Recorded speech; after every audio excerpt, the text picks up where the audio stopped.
All right, everybody, welcome back to Maker Connect. I am your host, Steve Schmidt.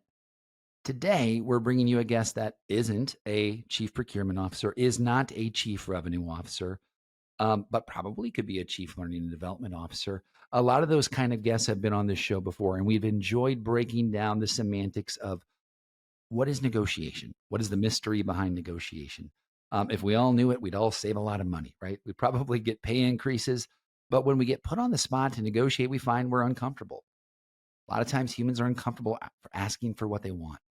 They also don't know how to do that. They don't know how to prepare for it. They don't know how to react to it because we're all emotional creatures.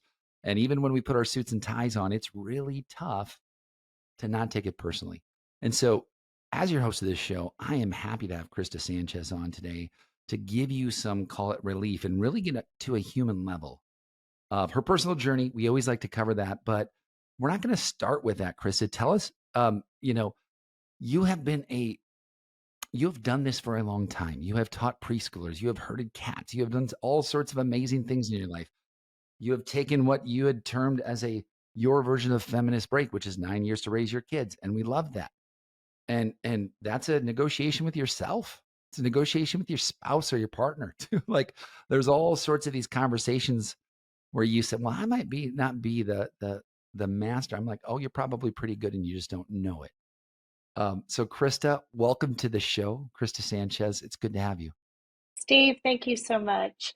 As you mentioned, I have had quite a journey into learning development and talent management. And, it started in my 20s. It was actually my dad who convinced me to be a teacher. He gave me two choices. He said, you can be a teacher or you can be a pharmacist. And Steve, I cannot do math. So everyone that knows me knows that I'm words, not numbers. So I went the teaching route and really found that I had a passion for learning, just loved being in the classroom and taught seventh grade for about 4 years and then decided to have a family. And my life at that time afforded me the opportunity to stay home for 9 years with my young children.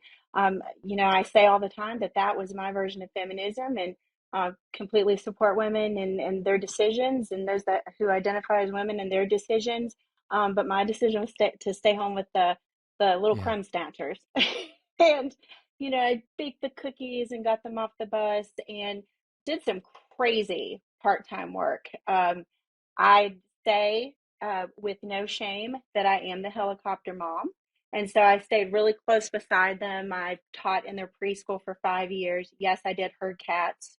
3-year-olds are, that was probably my Yes. hardest work assignment ever. And then I just, I kind of found my way around wherever the kids were going to school. So I ended up in elementary school and teaching in an ESL class and loved that, teaching among these wonderful international students. And then I ended up teaching high school and did that for 6 years. And, Mhm. we all find ourselves in situations where life changes and you have to pivot and, go a different direction. And so I found myself needing to be the breadwinner of our home. Yeah. And I love teaching, but it did not quite afford me the I was income going to I say needed. teaching and Yeah. breadwinning, unfortunately, don't usually go back to back. I was going to say double click on that for me real quick. Yeah, for real. So I had this wonderful friend, and she said, "Hey, I work at this university, and I'm the chair, you know that, Yeah. and we used to teach together, and hey, we just started this program, and you can go to school at night and get your master's degree, and you never have to leave your house." And I was like, hey, you know what? That could work. I think I could, do some professional development, get a master's degree. And so, sure enough, in 2015, I was, applied for graduate school, got in, worked really hard that first semester, and found myself loving instructional technology. So, in addition to teaching and learning, and then I won some awards and scholarships that gave me the opportunity to stay the full time and finish that degree. And I had made great connections, did some internships on campus, and I graduated in May of 17 with my master's degree and went to work a month later in June at the same university. And I continued my career there in learning and development as a specialist. I worked in facilities for 2.5 years during the pandemic for their learning and development program, and then did a leadership role at the university. Long story short, it has been quite a journey, and I Yeah. still find myself in school pursuing a doctorate degree and now researching, doing qualitative research in leadership competencies and those things we pick up in meetings and the types of competence we pick up, when we're asked to do work before the meetings. And Oh um, God, my least yeah, favorite thing. I'm going to be honest with you. Like that is, and I'll tell you why when we get to it, but I'm just going to raise my hand and go, I'm one of those people who you need to wait until right before and you go, Steve, if you don't do this, we're going to tell your manager. And I'm like, but I am the manager. And they're like, we're going to tell your manager's manager. I'm like, no, I'm the CEO. Like I'm the last one to do the prep and I understand the importance of it, right? But I think you're going to probably tell us why that's so important. well, it's important. And what's also important to know is that most of us also still have a dog that eats our homework, even in Oh, adulthood in our professional lives. So, Steve, are you one of those people that the dog ate your homework? yeah. Yep, I am. Fair to say. Well, that homework is very important, and what we're finding is, and what I'm finding in my research is that pre-work helps you to build really cool connections to the training that you're about to attend. And when you work with that pre-work before you come to the training, you get some extra competencies that you didn't know you were going to pick up before you even set foot into the classroom or set foot into that virtual learning space. So that's what my research is about, asking leaders, hey, when Yeah. you were asked to read that PDF or when you were asked to go on to that third party site and fill out that personality assessment, Hmm. what did you learn from that? And then what did you bring to the training? And then how did that change your perspective on the training? Did you find more satisfaction? Do you think you learned more from that training? And then what did you glean from all of those experiences that you then took back to your team as a leader? So I'll tell Yeah. you how that turns out for me. I still have about a year of research to do. Oh, a year of research, so I can't just get the cheat code and you can tell me. You cannot, Um, you have to wait. here's we'll break it down to context where people can really understand. Um, Sure. you you have companies in business to business, and I'm going to break that down for our audience because that's what I think the people who are listening are going to be from, and they have large budgets for learning and development. I would say, what do you think? Are you guessing the average learning and development budget is for a Fortune 100 company? I'm gonna Google it. You're going to Google it? Okay. But I want you to All right. guess. I'm going to Google for You our want me to listeners guess? because Okay. everybody loves a little interactive data, inquiry. Yeah. So, what do you think that is? Average, I'm typing it into Google, Hmm. and we all have ChatGPT now baked in. So, I imagine we'll get a good Right, right. response. Wow, Steve, this is a great question. Fortune 500 company, L&D division, department. Are you I'm going cheating? to say, no, I'm going to say a good $700,000. How close am I? Total? I'm going to say total, but remember, I told you I'm words, not numbers. No, And I you love asked it me, because no, perception matters so much. And that you just made a good point is you're probably like, doing the math in my head. It'd have to be a big number, but not so big that they wouldn't want to do it. Do you want to know the right, answer? I do. Okay. Tell me more.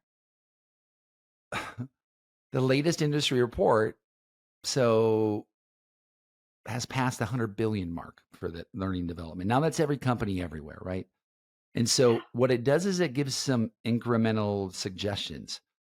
So how much do they spend on training per employee in the company? Roughly around right now it's a little over $1,200. So we could say that if a company has 100 employees, they should spend $112,000 on training. Okay. Now, if they have 1,000 employees, they should spend 1.12 million. And a lot of the companies you just referenced have 100 times that employees, and they're spending well north of 100 million a year on training. And the big question a lot of people get isn't, believe it or not, is it sticking? Is it working? Is it Hmm. inspiring? All those questions come out of there. Of course, learning and development would encompass succession planning, different areas of everything. And so I'm just saying, let's talk about the application of something like negotiation as a very, call it a breakout course. Sure. Companies are investing a lot of money in that because they're starting to see And they have Mm-hmm. seen for a long time, like, hey, wait a second. If we're pouring all this money into teaching our people how to sell our product, meaning how to get people attracted to want to buy it, getting these people to cold call and email everybody and say, like, hey, they'll spend millions and millions on that. We should probably get them to, once we have someone who wants to buy from us, also understand how to get that deal across the line in the most profitable and mutually agreeable way. So we have a long, happy relationship with that customer. But we're also seeing at scale that's not happening unless you're in a CPG company. And a lot of those CPG companies would say, well, we're negotiating all the time. You know, Mm, if we have a right. box of cereal, there's a lot of things that Mm-hmm. go into that cereal. There's chemicals, there's this, there's that.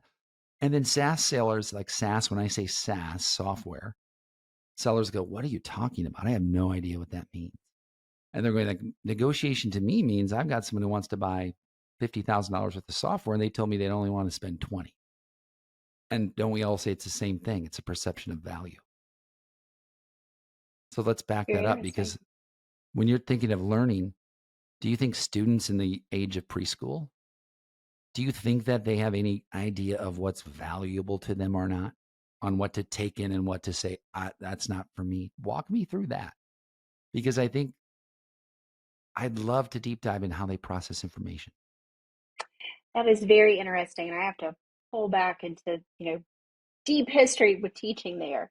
But cute story that maybe someone who's a parent out there will connect with, or maybe somebody who's entering into a parental role, is you can do magical things with a bag of Skittles. And I had to negotiate frequently with this group of 12 3-year-olds. And I have to tell you, Steve, that is a skill in itself that I had to develop, right? And I thought, well, how in the world am I going to get these 12 tiny, energetic little balls of excitement to sit in a circle to listen to story time? And I cleared this with the parents, of course. And what I decided to do was get a tiny little cup, one of the little paper cups from the bathroom, and put 10, 12, 15 Skittles, individual little Skittles, the small candy, rainbow colored candy. And the deal was that if you sat in the circle the whole time and listened to the story, then we passed the little tiny cup and you got to take one Skittle. Now, you would think that one Skittle would not be, a good negotiating tool, right? But what I did is I thought hard and I thought about my little customers, right? Because, in business, we're talking about negotiation with customers. And those little 3-year-olds, those were my customers. Their parents were paying parents. The children did not go free to that preschool. So I had to find the language that we both spoke where I could negotiate. I needed them to sit down in the circle and listen to my story time so I did not get in trouble with my boss. They needed sugar. We found the negotiation right there in that small cup of Skittles. And I think when I think about negotiation, on a broader term, we do it every day, right? We do it in the workplace. We negotiate, what time can I go to that meeting, or what time do you want to go to lunch? I mean, this is small, like Yeah. relationship building. Yeah. But I also think of negotiation on a bigger scale, and that is the assumption of good intent, right? Because when you negotiate, you should enter into that negotiation with good intent. That person that you're negotiating with, they have no bad intent, right? Assuming that.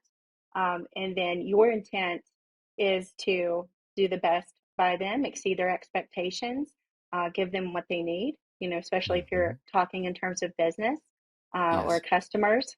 And at its essence, that is relationship management, Hmm. relationship economy. And at the end of the day, it's exactly what I did with the 3-year-olds. I just found the language that we both spoke and negotiated the Mm. deal until it worked for both of us, or all of us. I'm going to ask you another question. Let's break away from preschoolers and their thoughts of money. And I bring up money because it's going to come down to negotiation, because negotiation usually is thought of in terms of pay you something, you give me something. Um, I'm going to ask you a question, and you're not going to know what it is. And I bet you'll have a great answer for it. And it will be hugely based off of your belief system and your upbringing and how you've conditioned yourself in life. Here's the question: money buys you blank. What is the answer? Money buys you worries. Talk to me about that. Money buys you worries. Wow, that was Right. not what I expected. That's not what you expected. Wow. Well, my husband and I talk about this all the time, and my husband's a chaplain, and he's a mental health provider, and we talk about money all the time. When his business is, he does marriage counseling and different types of counseling.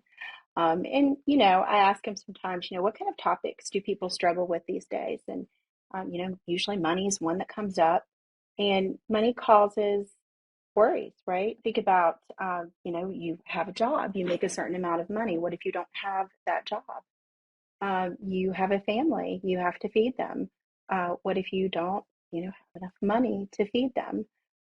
Charitable giving. Do I have enough money to give and give back in a way that makes a difference?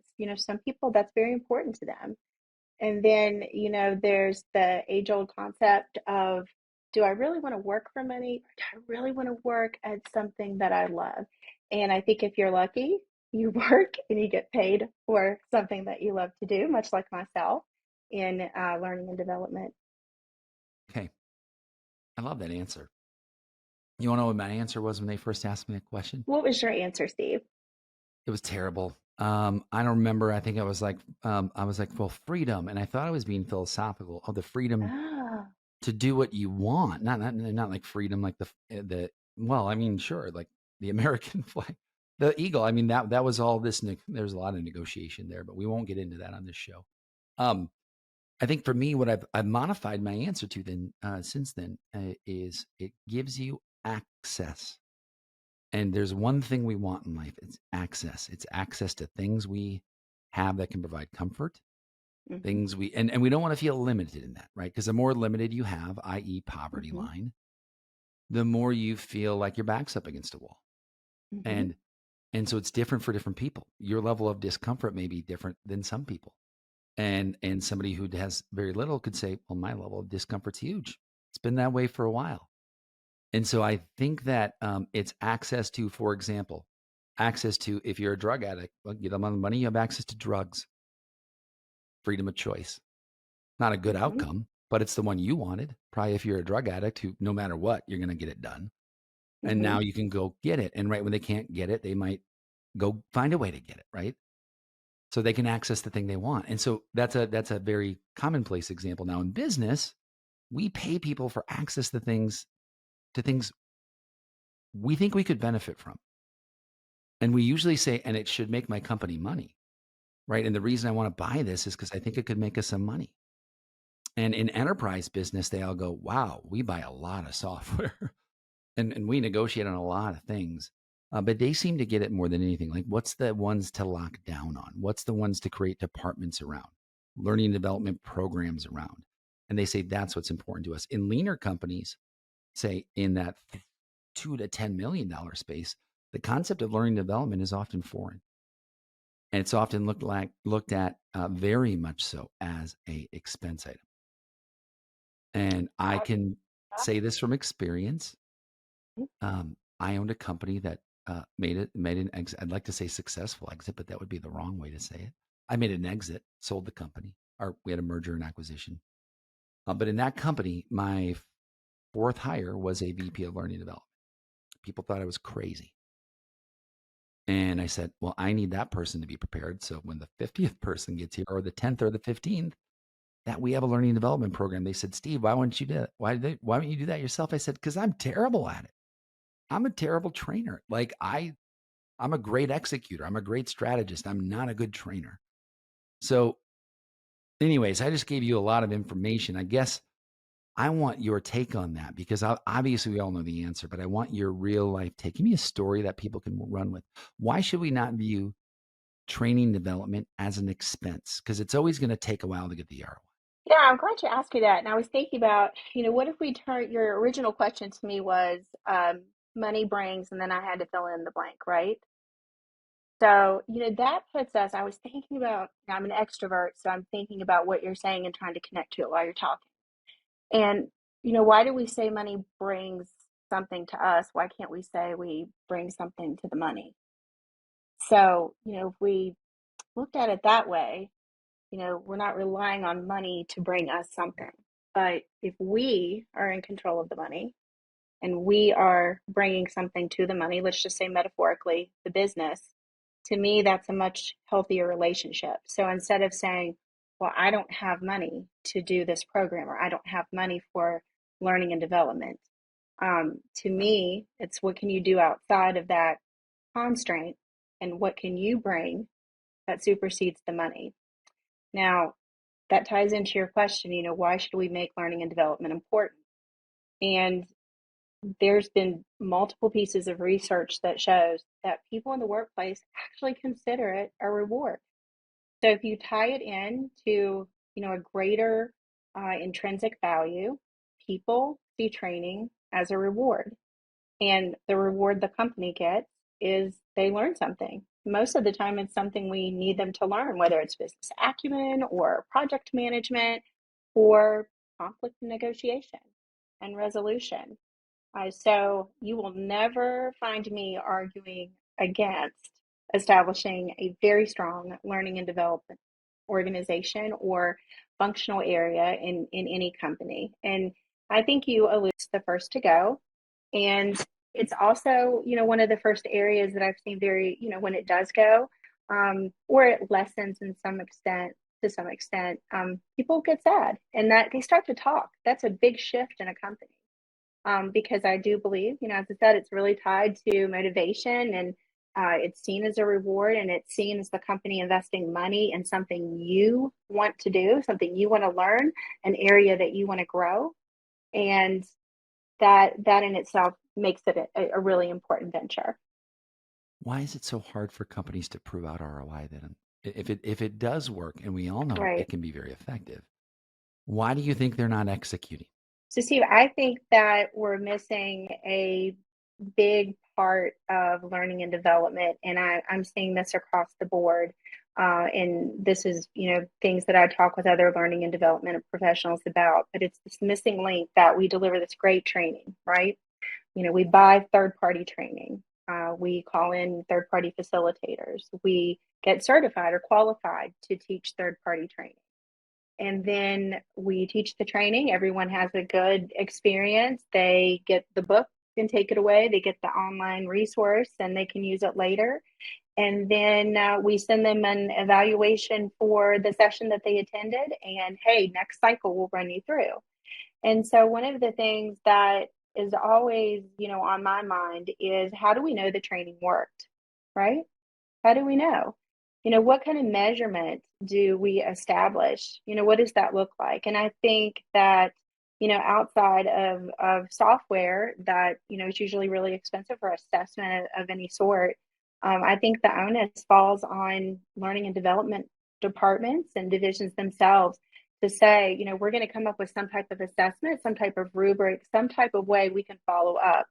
So, whether that is micro training every 3 months, every 6 months, every 9 months, until, some of those skills are refreshed and reminded and until they're muscle memory for those folks that you train. That might be, one, way to assess. But, I'm always curious about, what do you retain as an adult learner 3 months later, 6 months later? And then, Can I yeah, show go you ahead. something crazy? This is a training sheet that I went and took my team down because exactly what you're talking about is I wanted this company to come Hmm. train, and I called them. We had a call, and they said $20,000 for 2 Yeah, days, going right. and I was like, "Wait, we can't afford that. We are a Yeah, startup company, And they were like, "Well, it's what it's going to be," and I'm like, "Well." I said, let's get creative. And I said, well, he's speaking in Austin, Texas in a week and a half. He's going on this tour, and it's actually outside at a bar. And we have 2 of our 4 leaders who live in Austin, Texas. Wouldn't we be able to go have a team builder? I can take him out to dinner. We can go to the training event. And then the next day we yeah. can break it down. And we did that for $4,200. And this thing has had infinite ROI because my life sort of changed on that little, Yeah. like it was such a great experience. And so like we had to get out of our own program to go Right. get it, to bring it back in. And I was like, I was dying when you were talking about that because I was just like, well, why don't more people go get it? And that's my next question to you. Why don't more people proactively go get training? Why don't they want to all be Well, I great? don't think that they don't want to go get training. I think that sometimes training is limited, and to some companies, training is hours, and hours, equals employee cost, right? So, I think about different places that I worked in the past, and training's a lot of logistics, right, Steve? I mean, you just said you took your people to the training, right? So, the facilities background I had, we did some we did the same training with our skilled laborers and skilled tradesmen that we did with our salaried employees and facilities.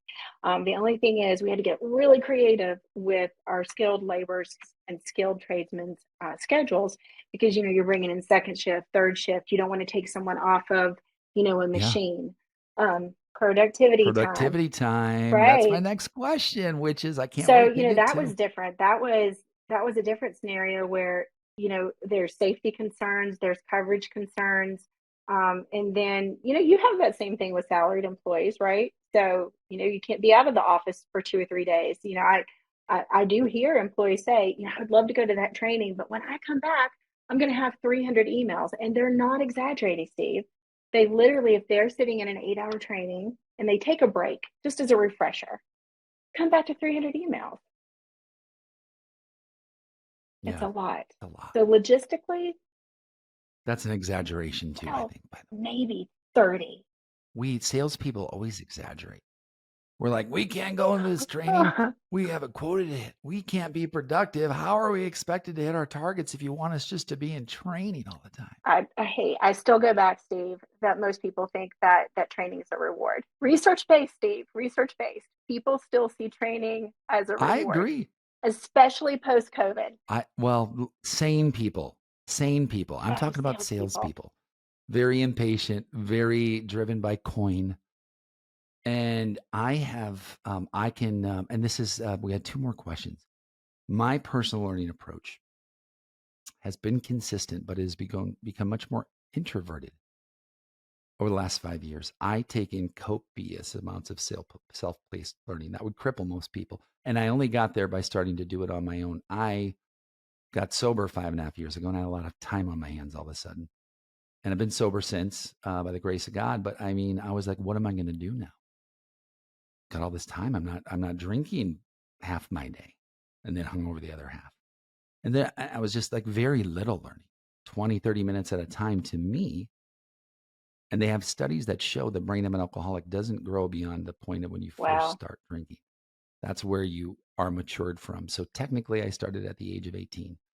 So I'm 23 years old. I just got my Wow. degree. Yeah. Um, but I would have been Yeah. impressed with myself if this is how smart I would have Yeah. been at the age Yeah. of 23. Um, and so I think that learning also, I had time before. I just chose to do something else with it until it became a priority to me because it wasn't just that I wanted to learn. I wasn't doing it just to consume information. I wanted to get better. And I wanted to learn how to start my own company. I wanted to learn how to properly spin up an LLC, how to spend the least amount of money doing things the right way when setting up a company. So it started day one. And I did all that. And the learning since then was, oh, by the way, next time, which is this time, do it with mentors. Independent research is great, but if you don't have a degree in business, or finance, it's pretty hard to run a company. And so guess what I did? I went and invested in a little group called the Maker Group.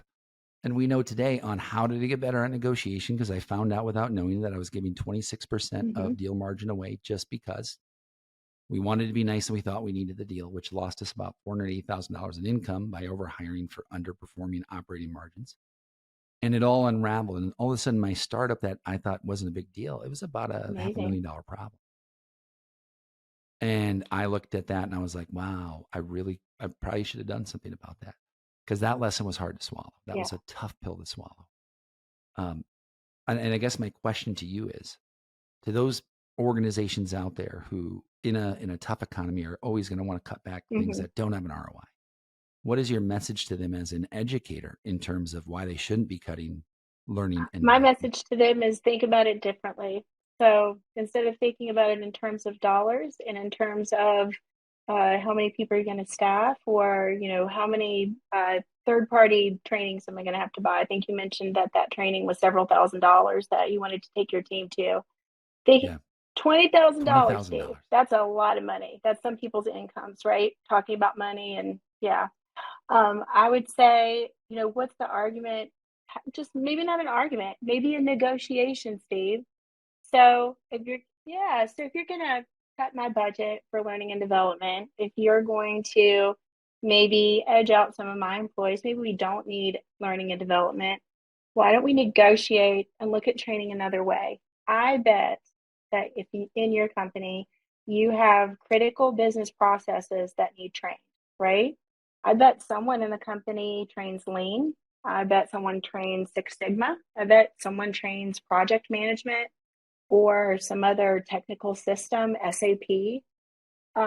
So find your experts in the company. I think we need to start looking at learning and development differently, especially in terms of, saving something that does golden thread the organization together. And I get that statement, the golden thread, because I did have a director who believed so much in learning and development that he called us the golden thread, and he said that any learning and development Mm, function within a company, an organization, they're the thread that ties everything else together. And that's a weighty importance, right? yeah. But our functional area is meant to look throughout the company and say, who needs personality assessment, and what team really contributes to this company, but they just cannot get along.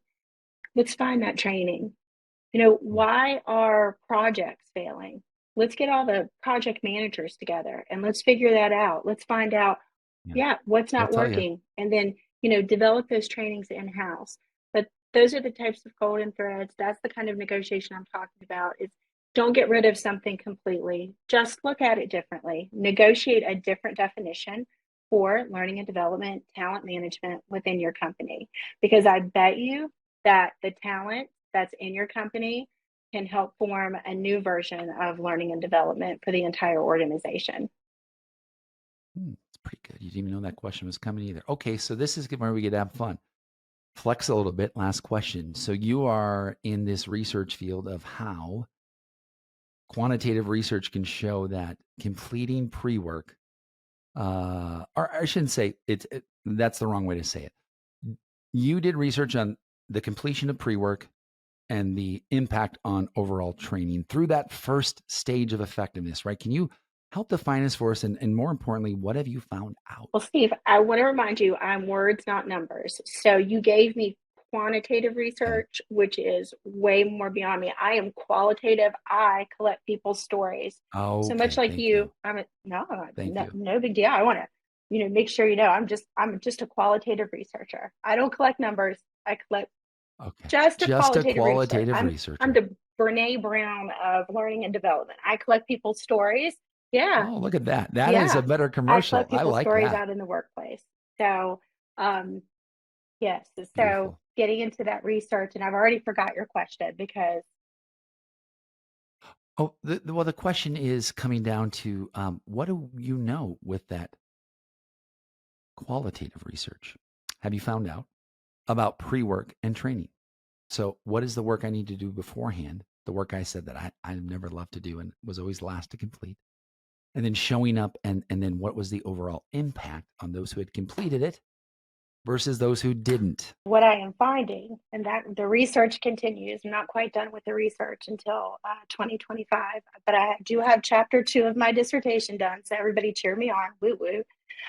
Yeah, thank you. 4 Yeah, chapters to congrats. go. But what I'm finding is that people don't mind the pre-work. They just need to know what it is ahead of time. That's number one. So no one wants to show up to class not having had a chance to do the homework, especially when you're an A student or an honors student. So they want to know, what is the pre-work? When does it need to be done? And do I need to bring some version of it to the training? So that's one thing, preparation. And then the second thing that I hear, and these are really the only two solid things I've found so far, is that they don't mind the pre-work if they get to talk about it when they come to the training. So people still need people, and relationships still matter. And they matter even more after the COVID-19 pandemic because so many of us, going back to learning and development, had to convert full programs to virtual learning for 2 years, 2.5 years. And although we've returned to the workplace and many of us have returned to the physical classroom, people still need people. So whether you're facilitating virtually and you assign that pre-work, or you're facilitating in person and you've assigned that pre-work, people still want to connect with other people. And maybe, Steve, that is the heart of learning and development. In closing, is I think that the opportunity on that is to embrace the group learning from the first second you're enrolling, and sort of that accountability to your group or your pod, right? Because now you're held accountable. You don't feel like you're on an island, and we're all so used to Slack here and this there that I knew if I had that group driving and I saw that they were attempting to see it, I could see my own performance and go, I got to get it Right, together. right. And so maybe some feedback for those companies listening is don't be afraid to extend that, call it that digital footprint even further, and getting your people involved very early so they come Mm-hmm. so far ahead and they've had a chance to sort of establish a little bit of trust with each other and sort of gain that teammanship and accountability. I don't know what your thoughts are on that, Yeah, Krista. I was thinking about leaders, and I live in that leadership development space, and I think that's a perfect way to end our time together. Is that people need people, and leaders need leaders, and sometimes we Yeah. learn best from each other. You can read, you can interact with content, you can study case studies, but until you get with that person who's in the same shoes you are every day and encounters the same issues or challenges with those who report to them. That's where true learning occurs. So I go back to that. People need people. Relationships matter, and people need to gather together to talk about how to work out these types of. This is learning, right? This is learning in essence. It's learning aside Yeah. from a book or a website. This is people to people learning from each other. So, Yeah. maybe that's why we should have learning and development still in every company. If you think about the loop that tied all these weird questions, let's loop them together. Okay. So we talked about the need for learning and development, which we all knew we were going to be talking about today. It's not a new topic yet. We've seemed to not all come into agreement on it. Wouldn't be human if we did, right? We've always got to feel very black and white about everything. No one's in the middle. Um, I think we also talked about access, and you brought up something very quick. You don't have the money? Great. Go access it within your own company. So I guess unintentionally, we very much proved the point that if you don't have access to it, if you don't have subject matters, go hire a group like the Maker Group for negotiation, which for 5+ years they have done. And we have done that successfully, and it's growing, right? And now I think that that's access, right? Because they're going to have to pay for it. Because if they don't have it internally, you have to pay for it externally. Or you say we no longer can sustain this internally. We need to bring in a different group, and now it's an economic advantage and an advantage of getting more expertise than maybe a broader Right, learning right. development company have. I think there's no end in sight to sort of what you talked about is my point, Krista. I can't wait to revisit this. Will you please come back on in 2024 when Absolutely. you're nearing the end of your research and share this with us? Because I think it will be very interesting to tie that golden thread through the research and really see what this proves out. Steve, it was a pleasure. Thank you for having me. I would love to come back in 2024. I will have more good stories for you that I've collected in my qualitative research, and hope to add to this conversation and many more to come. So thank you for the opportunity. Love spending Thank time you. with you. Love the Maker Group. Great to spend time with you this evening. We Thanks. love you too. Krista Sanchez, thank you for joining Maker Connect. My name is Steve Schmidt, your host. We had a great time today. Krista, thank you. Signing off.